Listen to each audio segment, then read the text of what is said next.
สบายดีพี่น้องที่รักของพระเจ้าทุกท่านยินดีต้อนรับเข้าสู่รายการภาษาชาวบ้านซึ่งเป็นรายการที่บอกเราข่าวดีพี่น้องที่รักของพระเจ้าในสำหรับมื้อนี้ก็แม่นวันที่27วันเสาร์วันที่27เดือนธันวาเนาะโอเคถ่ายเดือนแล้วได้นี่รายการเป็นรายการถ่ายของปีนี้เนาะโอเคขอบคุณสรรเสริญพระเจ้าที่พระเจ้าได้ทรงให้พวกเราได้มีโอกาสได้มาพบพ้อกันทางนี้ด้วยความสำเร็จว่าจังสันซะแล้วก็ถือว่าตลอดปลอดภัยก็ว่าได้เนาะโอเคแล้วก็ดีใจที่พี่น้องได้มีโอกาสได้ยังอยู่นำกันแล้วก็ร่วมกันตลอดมาเด้อพี่น้องเด้ออากาศอยู่ทางนอร์ทแคโรไลนาในสำหรับมื้อนี้ก็แม่นนะครึ้มแล้วก็มีเมฆปกคลุมอยู่ทางพี่น้องเฮาเด้เป็นจังได๋โอเคข้าพเจ้าได้เห็นหลายบ่อนหลายที่พากันเฉลิมฉลองคริสต์มาสตลอดมาเลยเนาะเดือน12มานี่ก็แม่นพี่น้องเฉลิมฉลองตลอดมาในอาทิตย์แล้วนี่เนาะก็แม่นอยู่ทางโบสถ์ลาวอินเตอร์เนชั่นแนลของเฮาได้พากันเฉลิมฉลองเห็นว่ามีพี่น้องที่ต่างความเชื่อเพิ่นได้เข้าร่วมแล้วก็มีความสมชื่นเบิกบานได้ยินข่าวประเสริฐแล้วก็เห็นบรรดาลูกหลานฟ้อนศิลปะสรรเสริญพระเจ้าแล้วก็ร้องเพลงถวายแด่องค์พระผู้เป็นเจ้าและในเมื่อวานมื้อซื่นนี้ก็ได้เห็นพี่น้องอยู่ทางคริสตจักรอยู่ทางแขวงสวรรณเขตเนาะรัตนารังสีเหนือแล้วก็ได้พากันออกไปเยี่ยมคริสตจักรอยู่ทางเซโปนคริสตจักรบ้านกระจอยว่าซั่นโอเคก็คุณสรรเสริญข้าพเจ้าได้เห็นเพิ่นส่งรูปออกมาโอ้มวลซื่นหลายลูกหลานเต็มเลยพี่น้องชาวบ้านได้มีโอกาสได้มาร่วมแล้วก็พี่น้องคริสเตียนเฮาหลายบ่อนหลายที่ได้มาร่วมกันเป็นที่สรรเสริญพระเจ้าก็หวังว่าหลายผู้หลายคนสิได้พากันได้ยินข่าวประเสริฐและเห็นชีวิตของพี่น้องพวกเฮาเนาะสมชื่นเบิกบานโอเคแล้วก็ได้ยินข่าวจากลูกหลานทั้งแถวถ้ำพวงว่าคริสตจักรนวลผาสุกว่าซั่นเดี๋ยวนี้พากันเต้าโฮมกันสามัคคีทำกันจัดเตรียมสถานที่เนาะแล้วก็เตรียมที่จะต้อนรับพี่น้องหลายบ่อนหลายที่ทั้งแถวเซนวนก็ได้ไปซอยว่าซั่นข้าพเจ้าได้เห็นหลานสาวเนาะนางเมษาเห็นเพิ่นออกมาเพิ่นก็มีโอกาสได้ซอยซึ่งกันและกันเพราะว่าเพิ่นจะจัดในวันที่28นี่ได้นี่ในมื้ออื่นนี่จังซั่นอย่าลืมเด้อคันพี่น้องพวกเฮาที่มีโอกาสได้ติดตามอยู่ไกลได้ฮู้ข่าวคำว่าพอพากันไปได้ก็ไปหนุนใจให้กำลังใจซึ่งกันและกันแล้วก็สมชื่นเบิกบานเนาะในการเฉลิมฉลองเพราะว่าเป็นการที่เตือนใจพวกเฮาเกี่ยวกับเรื่องการเสด็จมาไทยขององค์พระผู้โพธิ์ให้พ้นของโลกคือองค์พระเยซูคริสต์เนาะพระองค์บ่ได้ปล่าปล่อยเฮาไปซื่อๆนะพระองค์ยังเป็นห่วงเป็นใยและสัมบ่พอยังเสด็จมาร่วมสาดนำพวกเฮาอีกเพื่อพวกเฮาจะสามารถเข้าถึงพระองค์มาหาพระองค์ได้จังซั่นอันนี้เป็นสิ่งที่หนุนใจพวกเฮาได้ดีหลายเนาะจังซั่นย้อนว่าสุดนี้ก็เป็นมื้อสุดท้ายแล้วเนาะในโอกาสหน้าก็สิแม่นเป็นปีใหม่แล้วจังซั่นจังขอถือวันนี้กล่าวว่าสุขสันต์วันฉลองคริสต์มาสแล้วก็สบายดีปีใหม่เนาะโอเคข้าพเจ้าได้เห็นคำประสงค์เพิ่นก็ส่งข่าวมาถ่ายรูปถ่ายห้อยให้เบิ่งเอาไลฟ์ให้เบิ่งอีกเห็นว่าพี่น้องลูกหลานสมชื่นเบิกบานหลายเดี๋ยวนี้เพิ่นว่ากลับมาฮอดบ้านแล้วซั่นหากลับมาฮอดม่วนหลายว่าซั่นข้าพเจ้าก็เลยเขียนหนังสือไปบอกว่าให้พักผ่อนม่วนหลายก็ได้มื้อหน้าสิไปอีกว่าซั่นยังมีอีกหม้องนึงยังบ่ทันแล้วโอเคขอบคุณสรรเสริญพระเจ้าเอาเลยๆพี่น้องเนาะปีนึงเฮาก็มีเทื่อเดียวนี่แหละมีโอกาสพี่น้องก็ได้พากันเอาใจใส่จังซั่นดีใจน้ำลายเด้อ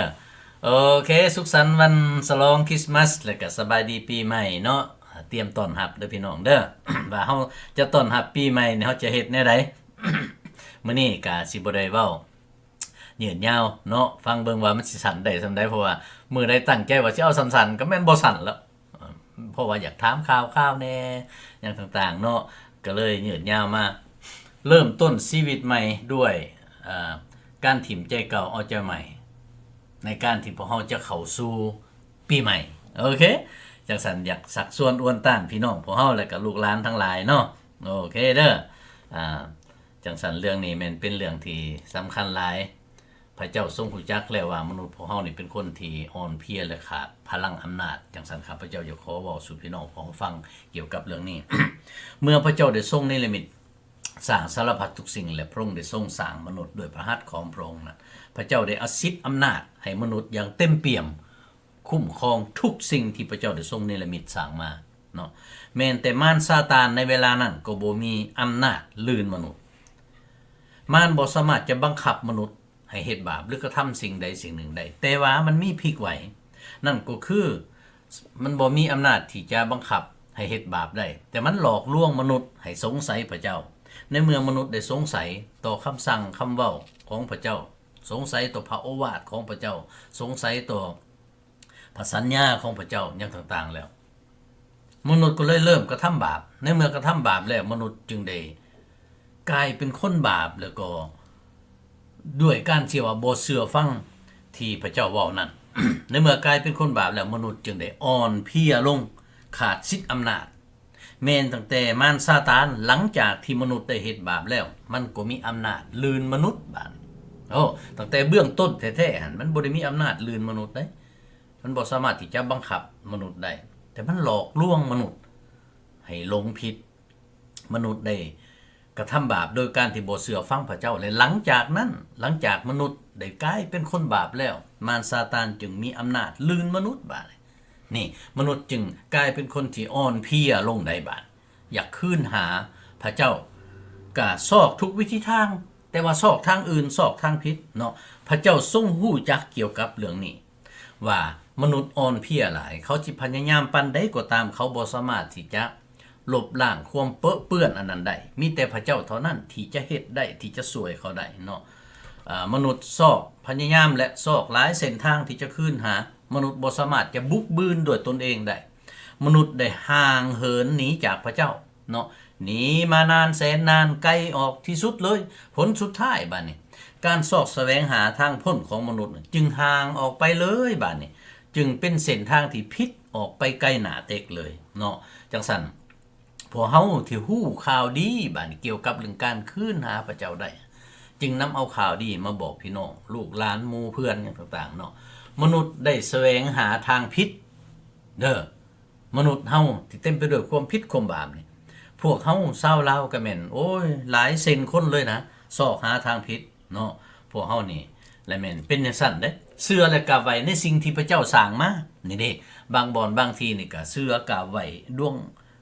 ตาเวนดวงอาทิตย์ดวงจันทร์ไปจังซั่นได้ดาราต่างๆพวกดวงดาวต่างๆเนาะก็ต้นไม้นี่ต้นไม้ต้นตอกแถวนั้นแม่นเพิ่นพากันซอกหาการขาบไหว้เบิดแล้วต่อมาบัดนี้ในเมื่อเป็นคืนในนั้นในเมื่อห่างเหินออกจากพระเจ้าแล้วก็ซอกหาแล้วก็ไปพบพ้อกับวิญญาณต่างๆเด้มีวิญญาณห้ายเนาะมีพวกนับไปแล้วบัดนี้ผีไถ่ผีแทนผีเสือผีพ่อผีแม่ผีเฒ่าผีแก่ไปแล้วบัดนี้จนติดปากติดคอกลายเป็นหีดเป็นประเพณีมาปะบ่ได้เนาะโน่นน้ำผีอันนี้ยังเฮ็ดน้ำผีอันนั้นถูกวิญญาณห้ายควบคุมแล้วบัดนี้เนาะบ้านเฮาจนเพิ่นมีคนลำเด้ต้นไม้ใหญ่บ่มีผีสาวผู้ดีบ่มีสู่สีบุญสู่ให้บ่เชื่อเพิ่นว่าเด้เนาะติดปากติดคอมาเลยเพราะว่าเคยเฮ็ดน้ำสิ่งนั้นมาเนาะซอกไปทางผิดเลยแทนที่จะเส้นทางของพระเจ้ามนุษย์เราบ่ฮู้ก็เลยซอกทางอื่นเนาะซอกทางอื่นไปบ้านนี้ก็หันไปเชื่อและกราบไหว้ผู้ที่มีความรู้ความลับความฉลาดเหนือต้นได้บัดเนาะเช่นว่าบรรดาปรัชญาจารย์ศาสดาจารย์ต่างๆผู้นำศาสนาหรือว่าบรรดาผู้นำประเทศที่ฉลาดอย่างต่างๆเนาะลังเทื่อมักหลายเกี่ยวกับเรื่องพวกเรานั่นก็ได้ในเมื่อพวกเพิ่นหักตายไปแล้วก็ยังไปสร้างรูปสร้างหยังไว้อีกลางคนก็สร้างบ่ได้เบิดโตสร้างเอาแต่ครึ่งนึงมาพอได้กราบไหว้บูชาลางคนมีชื่อเสียงโด่งดังก็สั่งกันไว้สร้างรูปไว้ก็เคารพบูชาไปแล้วเฮ็ดไปทั่วทิพย์แล้วว่าจังซั่นซะเนาะโอเคแล้วก็เชื่อในคำสอนของมนุษย์แล้วก็พิธีการต่างๆบัดนี้พี่น้องเคยเห็นบ่มีพิธีนี่พิธีนั่นนับศีลอันนี้นับถือศีลอันนั้นพิธีกรรมต่างๆหีด12ของ14ได้ลาวเฮาก็ได้หีดยี่ของเจียงเนาะถ้าคำสิเว้าอย่างหนึ่งมีบางสิ่งบางอย่างที่เฮาเคยปฏิบัติมาเป็นสิ่งที่ดีเฮาก็นำมาปฏิบัติ ได้เช่นว่าผู้น้อยนับถือผู้ใหญ่บ่อย่างต่างผู้จักอ่อนน้อมถ่อมใจบ่เข้าหากันเว้าจานำกันด้วยความอ่อนน้อมบ่สิ่งเหล่านี้มันก็ควรแต่ว่าเรื่องพิธีกรรมต่างๆเฮาควรศึกษาพิจารณาแต่ว่าคนเฮาส่วนหลายบ่ค้นคว้าบ่ศึกษาก็เลยพากันแบกหาบสิ่งเหล่านี้ตลอดมาเลยเนาะบาดนี้ผัดคิดอีกได้บาดนี้ถ้าบ่สืบต่อคนผัดเว้าควันนินทากันเนาะก็เลยบังคับจิตใจตนเองหั่นให้เฮ็ดตามบ้านตามเมืองเขาว่าซั่นทั้งๆที่ฮู้จักอยู่มันบ่มีประโยชน์หยังดอกก็เฮ็ดไปเพราะว่าคันบ่เฮ็ดก็บ่ได้อยู่นํเขาเพราะว่าเป็นอันนั้นได้เอาละได้บาดนี้เนาะแล้วเป็นอันใดต่อมาผลสุดท้ายก็ประดิษฐ์คิดสร้างรูปปั้นของบรรดาสิ่งที่พระเจ้าสร้างมาแล้วเนาะแล้วก็คือสร้างซาขึ้นมาว่าโอ้หูปของสัตว์สาว่าสิ่งบ่หูปงูหูปควายหูปนกหูปหนูหูปมนุษย์บาดนี้แล้วก็กราบไหว้เนาะจึงเฮ็ดให้จิตใจนั้นแห้งอ่อนเพลียเปียลอยแล้วก็เมื่อยลงได้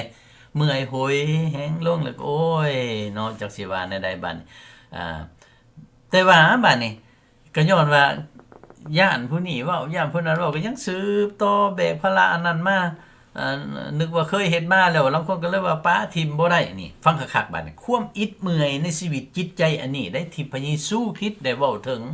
อยู่ในพระธรรมคัมภีร์น่ะมัทธิวบทที่11ข้อที่28และ30นี่บ่แม่นว่าเพิ่นเว้าไปซื่อๆเด้แม่นเพิ่นฮู้จักความอิดเมื่อยในชีวิตจิตใจของมนุษย์เฮาที่แสวงหาพระเจ้าแต่ว่าแสวงหาทางผิดก็เลยบังคับจิตใจตนเองเฮ็ดตามฮีตข้องที่เคยเฮ็ดมาอย่างต่างๆเนาะนั่นติฟังคักๆพระเยซูคริสต์เพิ่นจึงได้กล่าวในนี้บรรดาผู้ที่เหตุการณ์นักหน่วงในที่นี้เพิ่นเว้าในภาษาอังกฤษเพิ่นบอกว่า very หมายความว่าบรรดาผู้ที่มีความอิดเมื่อยทางด้านจิตใจเพิ่นว่าเนาะแปลให้ถูกต้องแล้วแม่นนั้นผู้ที่อิดเมื่อยทางด้านจิตใจและแบกภาระหนักจงมาหาเฮาและเฮาจะให้พวกท่านได้รับความเศร้าเมื่อยเพิ่นโอเคจงเอาแอกของเฮานี่แบกไว้แล้วเฮียนฮู้จากเฮาเพราะว่าเฮาเป็นผู้มีใจอ่อนสุภาพและถ่อมลงแล้วจิตใจหรือว่าวิญญาณของท่านนั้นจะได้พบกับความเศร้าเมื่อยโดยว่าแอกของเฮาก็พอเหมาะและภาระของเฮาก็เบาหมายความว่ามาหาองค์พระผู้เป็นเจ้าแล้วก็ติดตามพระองค์ไว้วางใจในพระองค์บ่จำเป็นจะต้องแบกหาบกฎนี่กฎนั่นของมนุษย์อย่างต่างๆเพียงแต่ฟังความพระองค์ติดตามพระองค์ไปเนาะพระองค์ว่าสิ่งที่พระองค์จะให้นั่นก็คือพอดีพอเหมาะกับเฮาได้จังซั่นพี่น้องที่หาของพระเจ้าอันนี้แหละแม่นสำคัญหลายเนาะข้าพระเจ้าจึงหวังว่าบาดฟังคักๆได้นี่หวังว่าคริสต์มาสปีนี้ที่พี่น้องพากันเฉลิมฉลองอย่างต่างๆจะเฮ็ดให้พี่น้องพวกเฮานี่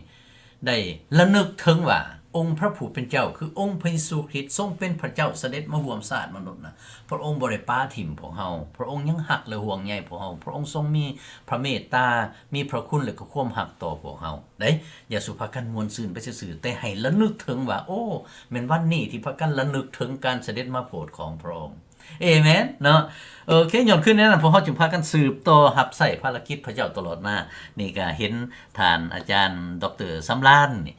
เข้ามาอีกอาจารย์สืบต่อรับใช้ได้พวกเฮาเนาะโอเคพระเจ้าทรงอวยพรเด้อและการที่อาจารย์จัดทำก็เฮ็ดให้พี่น้องหลายคนได้รับคำหนุนใจผู้ที่บ่เชื่อก็ได้ยินข่าวประเสริฐอย่างแจ่มแจ้งเพราะว่าภาษาที่อาจารย์ใช้เป็นภาษาประชาชนธรรมดาเฮาเลยเข้าอกเข้าใจดีอันนี้สนับสนุนหลายเนาะผู้ขาเองกับภรรยาก็ติดตามอาจารย์เป็นประจำย้อนขึ้นในนั้นจึงอยากหนุนใจพี่น้องลูกหลานเนาะถ้าหากว่ามีโอกาสแล้วก็ขอเป็นเฟรนด์กับเพิ่นขอเป็นเพื่อนกับเพิ่นทาง Facebook ในเมื่อเพิ่นออกอากาศใน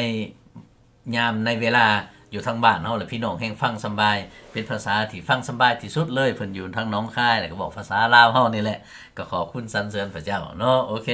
อันนั้นเป็นทานผู้นึงที่พ่อตู้ภาษาชาวบ้านนี่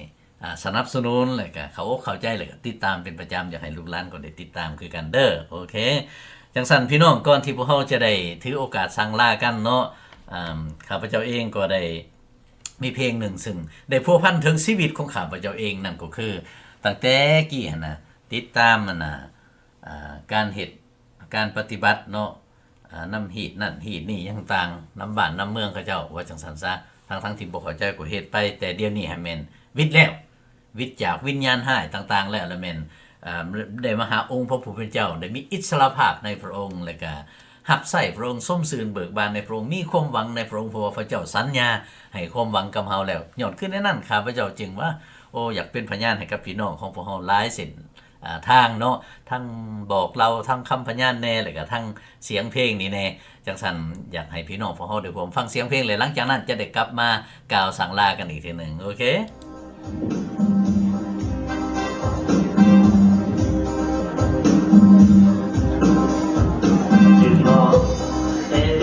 จำบังจะยังพากันที่ตามบ่อยากเท่าแก่พาน้ำถือทีบ่เคยจะสิทั้งทีบางทีบางมาอายให้ปิดหูบังตาเสียเวลามาอยู่หลายปีจึงหลอดเหมือนกับตัวลีได้ยินความจริงจากบ้านคอยฟังดีนึกว่าสิ่งที่เคยทำเอาต้องติดตามที่ประเพณีตกมาในตรงนี้ได้ยินข่าวดีข้าจึงตัดสินใจผู้ว่าพระคำพีได้มีข่าวดีเยซูไทยจึงต้อนรับพระองค์เข้ามากับเราบูชาพระเจ้ายิ่งใหญ่พระองค์เปิดจิตใจข้าน้อยจึงได้เห็นผู้สีมารต่อบ่ได้อีกนานพระคิดนำพาข้าน้อยทุกทีท่านบวงสามัคคีทำศึกษาท่องจำพระธรรมคำพีลาแล้วพวกบางพวกดีนับโตแต่นี้ดีพระเจ้าองค์เดียวผู้ว่าพระธรรมคำพีได้มีข่าวดีพระเยซูไทยจึงต้อนรับพระองค์เข้ามากับเราบูชาพระเจ้ายิ่งใหญ่พระองค์เปิดจิตใจข้าน้อยจึงได้เห็นผู้สีมารบอกบ่ได้อีกนานพระบิดานำพาข้าน้อยทุกทีท่านบวงสามัคคีทำศึกษาท่องจำพระธรรมคำพีตาแล้วพวกบางพวกดีนับโตแต่นี้มีพระเจ้าองค์เดียวตาแล้วพวกบางพวกดีนับโตแต่นี้มีพระเจ้าองค์เดียว